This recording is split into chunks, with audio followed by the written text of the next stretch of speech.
brothers and sisters. Wagwan, peace and blessings. Of course, it is yours truly. You already know. Prophet Amen Williams. Baby Buddha, Leola Giovanni. All that good stuff, etc., etc. More than anything, man, just had a message for 2016 that I'd like to relay to all, man. And I pray that you relay and share this message with others.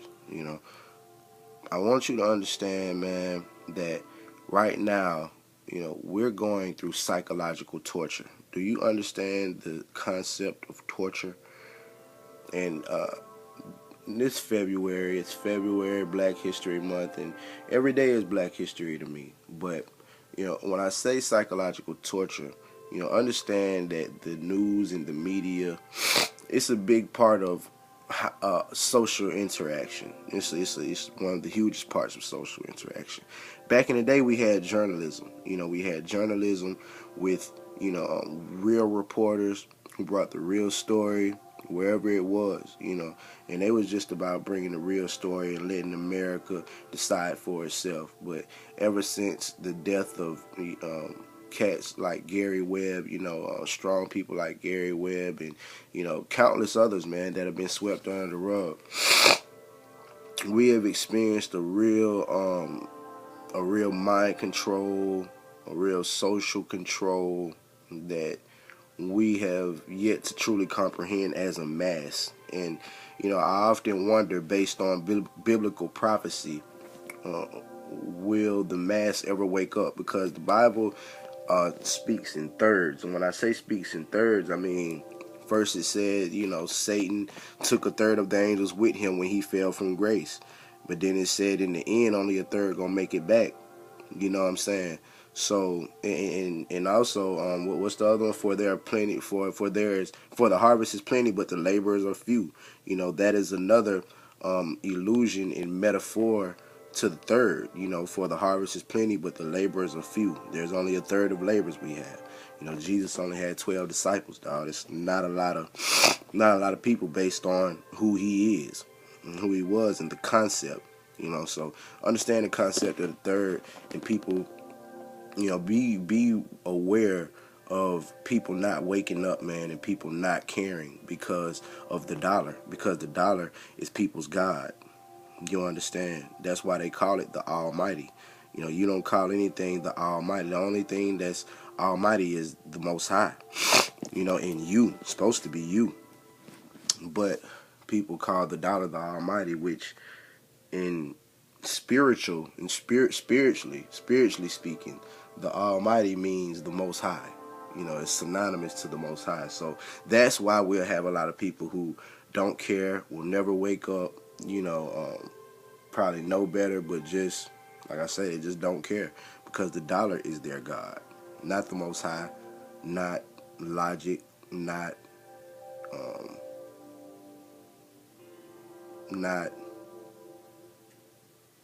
just doing the right thing, I guess.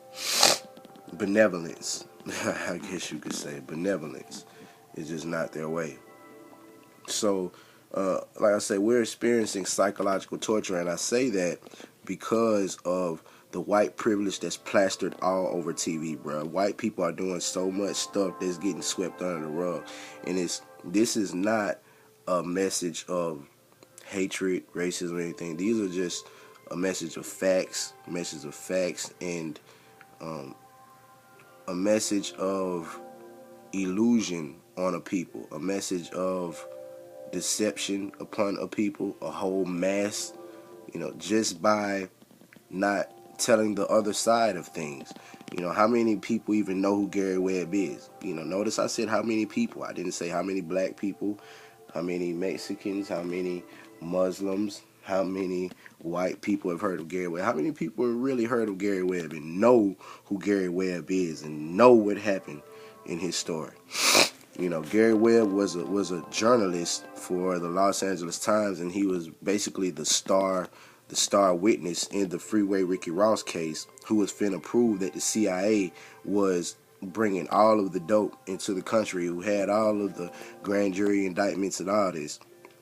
And long story short, He was found dead in his apartment 7 years to the day that he resigned from the newspaper press company that he was originally employed with. 7 years to the day that he resigned from them. He was found dead in his apartment, 2 shots to the head, and they ruled it a suicide. White guy.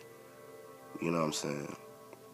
So our true heroes, man, our true heroes are always swept under the rug. They'll think of a Columbus Day, but you'll never hear of a Gary Webb Day.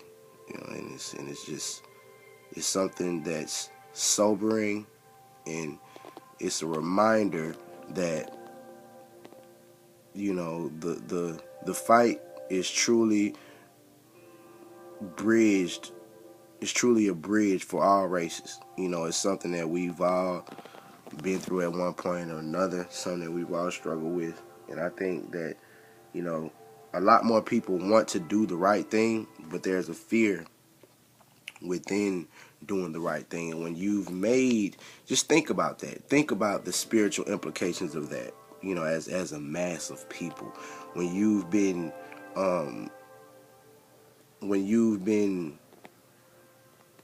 imposed on with the case of inertia based on fear and being afraid to do the right thing. You know, you're afraid. Just imagine that. You know, really sit and let that soak in, that America right now is afraid to do the right thing. So many people are afraid to just do the right thing.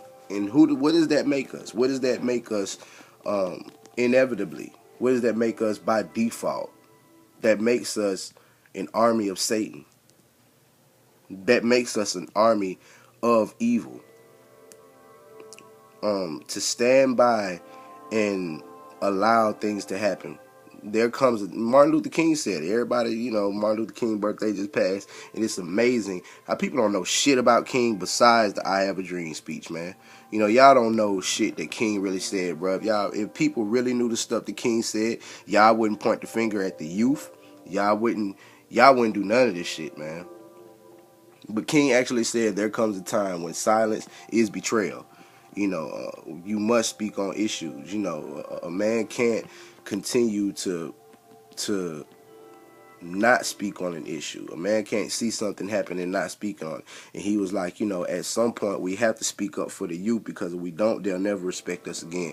And that's the point that we're at now, where the youth just doesn't respect the parents and the parental tier of the community, because the parental tier of the community hasn't respected them, and they haven't looked out for them at all. Really, they haven't provided any jobs. They aren't protecting them. They aren't, you know, nurturing these kids, you know. And that's why you see this disrespect and this rebellion from the youth to the parents, because it's like, hey, if you don't protect me, you're not protecting me. You know, shit, the police come kill me and get paid vacation for it, dog. You know, and get a vacation for it. And what the fuck you gonna do? You know, how do you care? I'm just being real, man. I'm just being honest, dog. You know, I'm just being honest. And the thing about honesty is it's nasty. It's nasty. Honesty is like medicine, bro. Medicine is nothing that you want to taste, but it's best for you. It's probably the worst taste, but it's best for you. And that is the concept of life and health and all that, man. You know, a lot of things that don't really acquire our taste, or not acquired taste, are the best for us.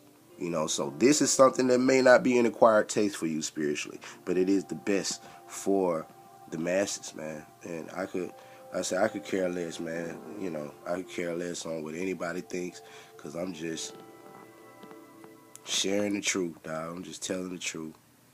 But that's real, man. Understand the psychological torture that we're going through, man. You know, why so many white people are doing so many things. The creator of Law and Order just got found guilty of child porn. The creator of Law and Order, he got all kind of different laws and orders, and in all them laws and orders, you got all kind of rapists and child porn and all this shit. How about the creator of Law and Order just got found guilty of child porn? But you ain't hearing nothing about that on HLN and CNN and Good Morning America and shit. They ain't dragging his name through the mud. Jared from Subway, they ain't dragging his name through the mud. You know what I'm saying? Fucking Joe Paterno died 4 days after Jared Sandusky got found guilty of raping little boys. Do you know how deep that shit is, bro? Do you understand this? You know, Joe Paterno was the coach, was the head coach of Penn State from like the 60s until damn 2012, 2013 or some shit. You know what I'm saying? And soon as that Jerry Sandusky shit went down with him raping little boys, 4 days later, Joe Paterno died. Ain't that some shit? Y'all just don't understand how deep this shit is, bro. You know what I'm saying? Real talk, man. You know, Gary Webb, just like I was just saying about Gary Webb and him being basically the star in the case of Rick Ross, Freeway Ricky Ross's case. You know, and people didn't know about that.